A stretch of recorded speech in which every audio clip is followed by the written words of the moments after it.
Hello everyone, Professor Halsey here, and we're looking at 4.6 in our Zybook assignments, and this is on derived classes, pet information.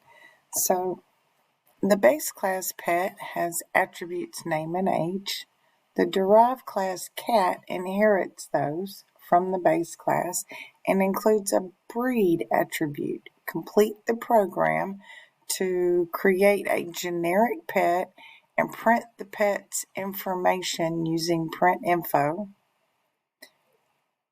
and then create a cat pet.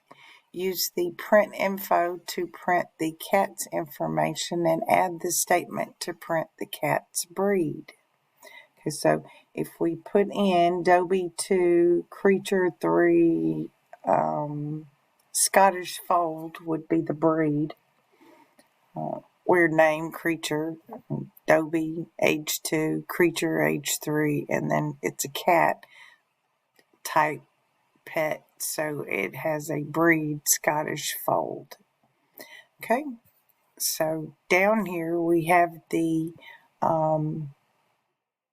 class pet that's already been set up with name and age, and we have the print info for pet.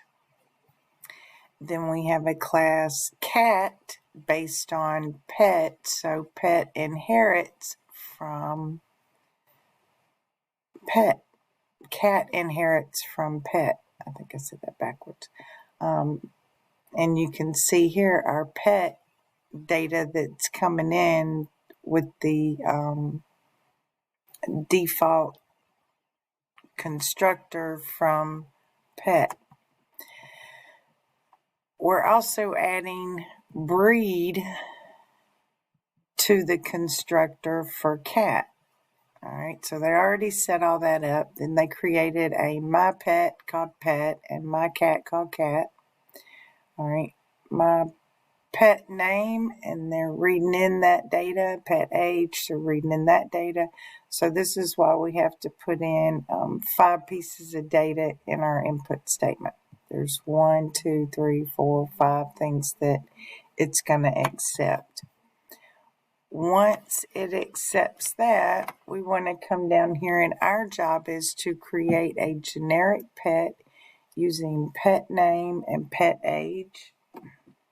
So we want to start with my underscore pet dot name, and it's going to be equal to pet name.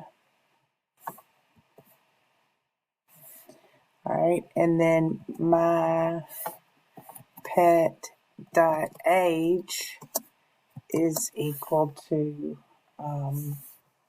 pet age. Okay, so we created, or we're pulling that data, the name and the age in there, and we're going to create the print statement for my pet. Okay, my pet dot print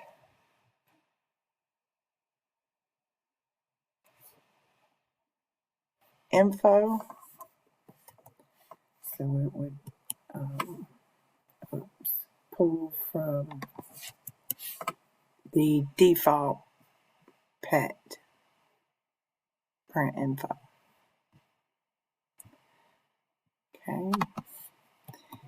Now we want to come down here and create a cat pet using cat name, cat age, and cat breed.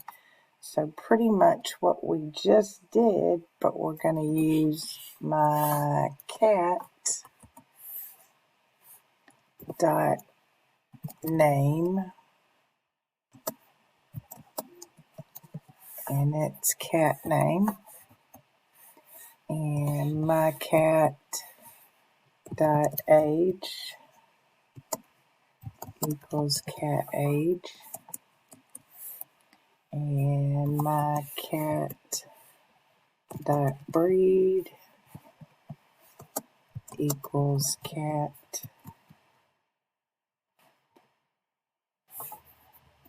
breed. Okay. Then we want to add to that the print info for my cat. Oops, I don't know how I did that. My cat dot print info.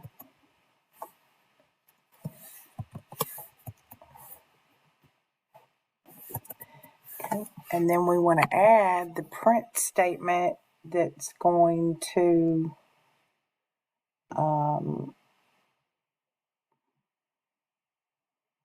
allow it to print the new breed information of the cat. So we have our print statement, which will format, and I think we start here. We give it 3 spaces, and then breed, colon, and then in our curly brackets, we want the my underscore cat dot breed.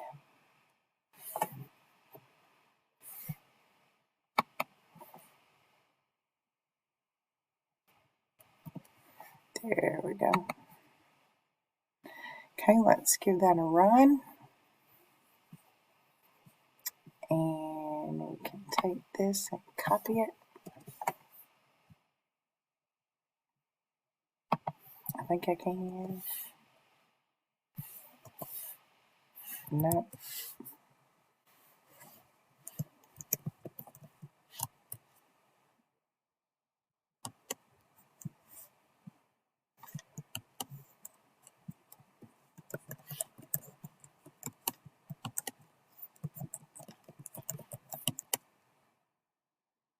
Okay, so it did run. I did have to put it in just the right order.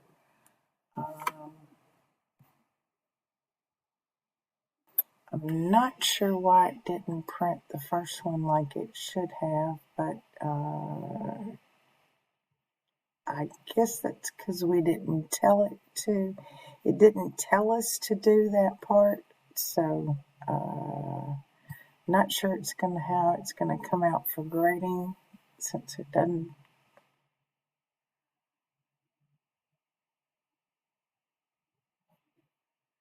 Right, because I'm not getting my first one. Hang on.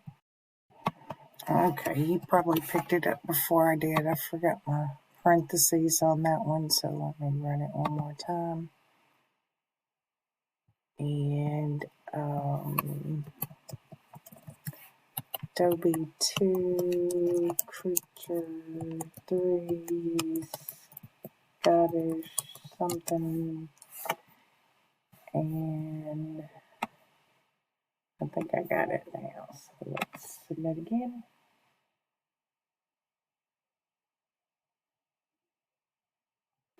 There we go.